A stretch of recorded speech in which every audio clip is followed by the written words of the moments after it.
Hello दोस्तों, मैं self Prerit Tripathi and welcome to my channel medico motivator. आज हम लोग एनसीईआरटी के अकॉर्डिंग हार्ट करने वाले हैं। एनसीईआरटी से ज़्यादा में ज़्यादा डिटेल में नहीं जाना चाहता बिकॉज डिटेल में तो बहुत ज़्यादा जाया जा सकता है एंड कोचिंग भी बहुत ज़्यादा पढ़ा भी देती है। बट स्टिल मैं एक माइन्यूट से माइन्यूट डिटेल इसकी कवर करना चाहता हूँ एनसीईआरटी की। तो अगर आपने चैनल नहीं सब्सक्राइब किया तो आप सब्सक्राइब कर सकते हैं। कॉलेज व्लॉग्स आते रहेंगे, डाउट्स भी ऐसे ही आते रहेंगे एंड कुछ कुछ टॉपिक के रिवीजन भी आते रहेंगे। And you can join the mentor group as well, तो उसका व्हाट्सएप नंबर नीचे आ रहा है। चलिए फिर हम लोग इस वीडियो को शुरू करते हैं। तो heart is a mesodermally derived organ, ठीक है। And it is tilted toward left, बता रखा है। डबल ये डबल वॉल्ड ऑर्गन है एंड पेरिकार्डियम से कवर्ड होता है। ऑब्वियसली दो होती हैं, विसरल एंड पेराइटल, एंड उसके बीच में पेरिकार्डियल फ्लूइड होगा। ऊपर के इसके दो चैम्बर्स होते हैं, ठीक है। तो अगर मैं हार्ट बना लेता हूँ, सॉरी राइटिंग मेरी बहुत गंदी है, तो ऐसे बना देता हूँ हार्ट, ठीक है। ये मैं ऐसे इस तरह से बना रहा हूँ और ये वाला मैं ऐसे बना रहा हूँ सेप्टम, ठीक है। इधर से निकलेगी पल्मोनरी आर्टरी, इधर से निकलेगा अपना एओर्टा, ठीक है। पल्मोनरी आर्टरी की दो ब्रांचेस हो जाती हैं ऊपर, एओर्टा ऐसे घूम के आता है, ठीक है। अब डायग्राम थोड़े गंदे हैं तो मैनेज कर लेना, कोई दिक्कत वाली बात नहीं शायद, ठीक है। ये वाले जो सेप्टा हैं ये एनसीईआरटी में ही दे रखे हैं। ये हैं फाइब्रस सेप्टा, ठीक है। एवी सेप्टा जो होते हैं, एवी सेप्टा, ये फाइब्रस होते हैं, ठीक है। एंड ये वो इसको बोल रखा है इन्होंने, this is thin muscular septa and ये थिक मस्कुलर सेप्टा, ठीक है। तो इन दोनों के बीच में जो इसमें ओपनिंग्स दे रखी हैं, यहाँ पे वॉल्व दे रखा है। इन सेप्टा के बीच में वॉल्व है, इनको एवी वॉल्व बोलते हैं। ये ट्राइकस्पिड है राइट साइड में एंड लेफ्ट में है बाइकस्पिड या फिर मिट्रल। मिट्रल इसलिए बोलते हैं क्योंकि थोड़ा मून जैसे शेप का होता है, ठीक है। एंड इनकी जो ग्रेट आर्टरीज हैं यानी पल्मोनरी और एओर्टा, इन पे होते हैं सेम्युलर वॉल्स, ठीक है। ये सेमिल्यूनर मतलब आधे आधे चांद जैसे होते हैं इनके कस्प, एंड ये दोनों ट्राइकस्पिड वॉल्स होते हैं एक तरीके से, बिकॉज इनमें तीन कस्प होते हैं, ठीक है। ये वॉल्स साइज में काफी बड़े होते हैं। जब आप एमबीबीएस में पढ़ोगे एनाटॉमी में तो आपको पता लगेगा कि इनका साइज कितना ज्यादा होता है, एंड इन्हीं के कारण सारी साउंड्स आ रही होती है इनके क्लोज होने के कारण, ठीक है। फिर opening are by semi wall, ठीक। वॉल्व एक ही डायरेक्शन में फ्लो करने देते हैं। एंड वॉल्व सिर्फ यहाँ नहीं होते, वॉल्व्स बहुत जगह होते हैं, जैसे कि वेन्स रहती है हमारी, वेन्स में वॉल्व होते हैं। यहाँ पर जो इंफीरियर वेना केवा और इधर से जो साइनस होता है, कोरोनरी साइनस, उससे जो ब्लड आ रहा होता है उनमें भी वॉल्व होते हैं। बट वो सब हमारे काम के नहीं है, हम केवल हार्ट पढ़ रहे हैं, ठीक है। Then walls of ventricles are much thicker and there is specialized cardiac musculature called nodal tissue, ठीक है। तो लाइफ में कुछ कांस्टेंट रहे ना रहे, मेरे साथ माई आईपैड के ग्लिचेस हमेशा कांस्टेंट रहते हैं। तो ऐसा बोला गया है स्पेशलाइज्ड नोडल टिश्यूज होते हैं, ठीक है। नोडल टिश्यूज, तो इन इसी को हम लोग बोलते हैं कंडक्टिव सिस्टम ऑफ हार्ट, ठीक है। कई जगह आप लोग फिजियोलॉजी में लॉजिक लगा सकते हो, बिकॉज फिजियोलॉजी है, लॉजिक लगाए जा सकते हैं, बाकी बायो जैसी नहीं है, ठीक है। तो मान लो अगर ये हार्ट है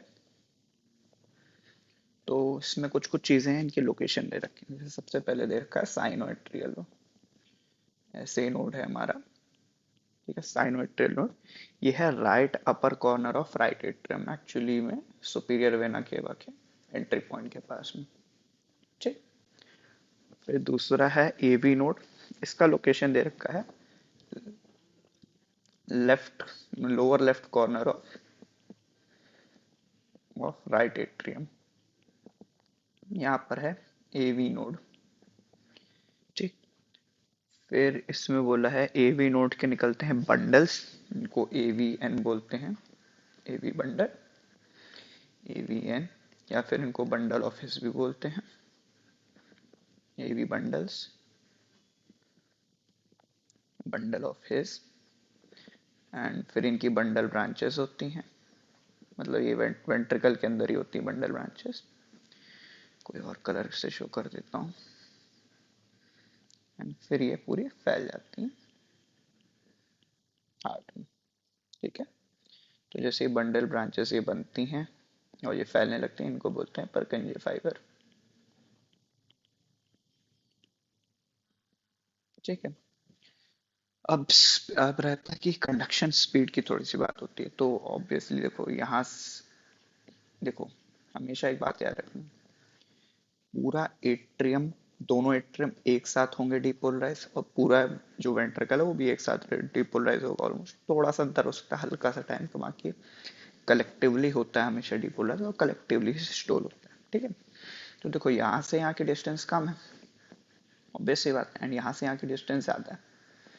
इतने ही टाइम पे यहाँ तक पहुंचनी है इम्पल्स, और इतने टाइम में यहाँ पहुंच। तो यहाँ पे कुछ स्पेशलाइज्ड कंडक्टिव टिश्यू फाइबर्स होते होंगे, होते हैं, मैंने पढ़े अपने टाइम पे, कोई नीड नहीं उनको याद करनी, बस मैं तुम्हें थोड़ा सा एक्सप्लेन कर दिया। ऐसे ही रहता है। एंड जो हार्ट का मस्कुलेचर होता है वो स्पाइरल फॉर्म में होता है थोड़ा। तो ईसीजी वगैरह जब पढ़ोगे, एंड जब फर्स्ट ईयर में फिजियोलॉजी में आओगे ना, तब भी कुछ नहीं समझ में आएगा, जब तक मेडिसिन में नहीं पहुंचोगे कुछ भी नहीं समझ में आएगा ईसीजी का। बट क्योंकि ये चीज़ें हैं एनसीईआरटी में एंड कुछ तो बताना पड़ेगा, तो मैं एकदम बेसिक बेसिक चीज़ें आपको बता दूंगा उससे। ठीक है। तो ये हो गया हमारा सिस्टम। फिर इसके बाद कुछ कुछ लिखा हुआ है। हाँ, the nodal musculature has ability to generate action potential without any external tissue. ठीक है। उसने ही नोडल टिश्यू के लिए बोला है, सब लोग ऐसे नोड के लिए लेके चलते हैं लाइन, बट एनसीईआरटी में साफ साफ लाइन लिखी हुई है स्पेशलाइज्ड नोडल टिश्यू। ठीक है। तो स्पेशलाइज्ड नोडल टिश्यू है, ये ऑटो एक्साइटेबल है, मतलब इसका हर पार्ट ऑटो एक्साइटेबल, एसएएन भी है, एवीएन भी है, बंडल ऑफिस भी है, परकिंजे फाइबर भी। ठीक है। However, the number of potential that can be generated in a minute vary from different part of node। ठीक है। उसने बताया अलग अलग जगह पे से है। तो देखो बेसिक सी बात है, सबसे ज्यादा होती है एसएएन, फिर होती है एवीएन की, फिर बंडल की, फिर पुरकिंजे की। स्पीड का सीक्वेंस ये होता है। ठीक है। तो बेसिक सी बात समझो, अगर ये ज्यादा तेजी से निकालेगा तो ये लोग अपने आप से नहीं कर पाएंगे। ठीक, मान लो यहाँ पे ब्लॉक हो गया, तो फिर प्रीडोमिनेंट हो जाएगा एवीएन की स्पीड, क्योंकि वो इनसे ज्यादा है। तो ये बनाएगी कुछ स्पीड, और ये लोग अपने डोरमेंट स्टेज में रहेंगे। फिर अगर यहाँ पे ब्लॉक हो गया तो बंडल ऑफिस बनाएगा, यहाँ पे ब्लॉक हो गया तो पुरकिंजे बनाएगा। तो पेस मेकर की नीड क्यों पड़ती है? पेस, मान लो पुरकिंजे बनाता है, वो 20 से 30 बनाता है बीट्स पर मिनट, इतने में आदमी का काम तो चलेगा नहीं, इसलिए हमें पेस मेकर लगाना पड़ जाता है। ठीक है। तो लिखा है S A N can generate maximum number of potential. ठीक है। एस ए एन सबसे ज्यादा बनाता है 70 to 75 बीट्स पर मिनट का। ठीक है। तो इसलिए ये प्रीडोमिनेंट होती है। ठीक। बेसिकली ऐसे नोट भी 70 to 75 नहीं बनाता है, ऐसे नोट की भी जो नॉर्मल रहती है ना, वो मान लो 90 to 95 रहती है। इस पर आती है वेगस नर्व। ठीक है। सॉरी, वेगस नर्व जो होती है, ये आप लोग जानते हो 10th क्रेनियल नर्व है, और पैरासिम्पथेटिक होती है। तो ये हार्ट बीट को कम करती है। ठीक है। तो ऐसे नोट की इंट्रिंसिक होती है 90 to 95, उस पर वेगस नर्व काम करती है, उसके कारण 70 to 75 चल रहा होता है। ठीक है। तो बेसिकली वेगस नर्व कनेक्टेड रहती है। इसी तरह से सारी जिनकी जो इनकी नॉर्मल बताई जाती है, वो वेगस नर्व के साथ होती है। वेगस नर्व के से अलग वो थोड़ा अलग है। तो कभी कभी क्वेश्चन पूछा जाता है, जैसे हार्ट ट्रांसप्लांट हुआ, उसके बाद जो हार्ट रेट था वो बढ़ गया,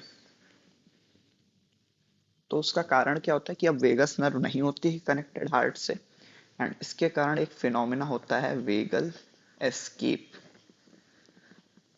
ठीक है, वेगल स्केप होता है कि जब वेगस नर्व नहीं एक्ट कर रही होती है तो थोड़ा सा हार्ट बीट हमारा तेज चलता है। तो एनसीईआरटी में 70 to 75 लिखा हुआ है सेम का, बस उस बट उसका इंट्रिंसिक थोड़ा 90 से 95 होता है। ठीक है, लेकिन वेगस नर्व के साथ ही होता है वो चीज़, तो ये चीज़ अंडरस्टूड होती है। ये बिल्कुल वैसे ही है जैसे कि अगर आपको, मतलब जैसे अगर आपको आयंस दे रखे होते हैं एल्काली अर्थ मेटल या फिर एल्काली मेटल के, वो पूछा जाता है उनका साइज क्या है, तो हम लोग सीधे सीधे मानते हैं हाइड्रेशन स्फीयर के साथ कि वो पानी में ही घुले हुए हैं, जब तक गैशियस स्टेट हमें स्पेसिफाइड नहीं होती। तो जैसे वहां पर ये चीज करते हैं हम लोग, सेम वैसे ये चीज यहाँ पे हो रही है कि हाँ वेगस के साथ ही हम ले रहे हैं, क्योंकि बॉडी में तो वेगस हमेशा अवेलेबल रहती है। तो होपफुली ये चीज आपको समझ में आई होगी एंड आपको ये ज्यादा हेल्प कर पाएगी।